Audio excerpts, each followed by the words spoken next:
Friends. അപ്പോൾ നമ്മൾ ഇപ്പോൾ നിൽക്കുന്ന പറമ്പിൽ നമ്മൾ നട്ടേക്കുന്ന ഒരു ഫ്രൂട്ട് പ്ലാന്റ് അടുത്താണ്. ഇതിപ്പോൾ നിങ്ങൾക്ക് എത്ര പേർക്ക് അറിയാമെന്നറിയില്ല. ഇതിൻ്റെ പേര് റെയിൻ ഫോറസ്റ്റ് പ്ലം എന്നാണ്. അപ്പം ഇത് നമ്മൾ വെച്ചിട്ടൊരു 3 വർഷത്തോളമായി. ശരിക്കും ഒരു വർഷത്തിനുള്ളിൽ ഫ്രൂട്ട് ചെയ്യുന്ന ഒരു ഫ്രൂട്ട് പ്ലാന്റ് ആണ്. പക്ഷെ നമ്മൾ വെച്ചിട്ട് ഇതുവരെ നമുക്ക് ഫ്രൂട്ട് ആയിട്ടില്ല. നമ്മൾ പറമ്പിൽ തന്നെയാണ് വെച്ചിരിക്കുന്നത്, നമ്മൾ ഡ്രമ്മിലൊന്നും അല്ല വെച്ചേക്കുന്നത്. അപ്പോൾ ഈ തവണ ഇത് നന്നായിട്ട് ഫ്ലവർ ചെയ്ത് ആയിട്ടുണ്ട്. പക്ഷേ ഈ തവണ എങ്കിലും നമുക്ക് ഫ്രൂട്ട് കിട്ടുമെന്ന് ഒരു പ്രതീക്ഷയുണ്ട്. അപ്പോൾ അങ്ങനെ ഫ്രൂട്ട് ചെയ്യുവാണെങ്കിൽ നമ്മൾ വേറൊരു വീഡിയോ അതിൻ്റെ ഡീറ്റെയിൽ ആയിട്ട് ചെയ്യാം കേട്ടോ.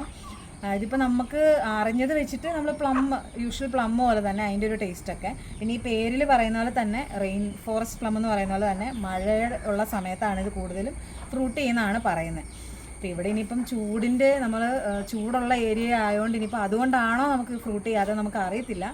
എന്തായാലും ഇത് ഫ്ലവർ ചെയ്യുന്നതുകൊണ്ട് നമുക്ക് ഇതുവരെ ഇത് വെട്ടിക്കളയാൻ തോന്നിയില്ല. അപ്പം ഈ തവണയെങ്കിലും ഇത് ഫ്രൂട്ട് ചെയ്യുമെന്ന് വിചാരിക്കുന്നു. അപ്പോൾ നിങ്ങൾക്ക് ആർക്കെങ്കിലും ഈ ഫ്രൂട്ടിനെ പറ്റി അറിയാമെങ്കിൽ നിങ്ങൾ കമൻസിൽ ഷെയർ ചെയ്യണം കേട്ടോ. അപ്പോൾ ഇന്ന് വിശേഷം അത്രേ ഉള്ളൂ. ഇനി വേറൊരു വീഡിയോയിൽ കാണാം. ബൈ.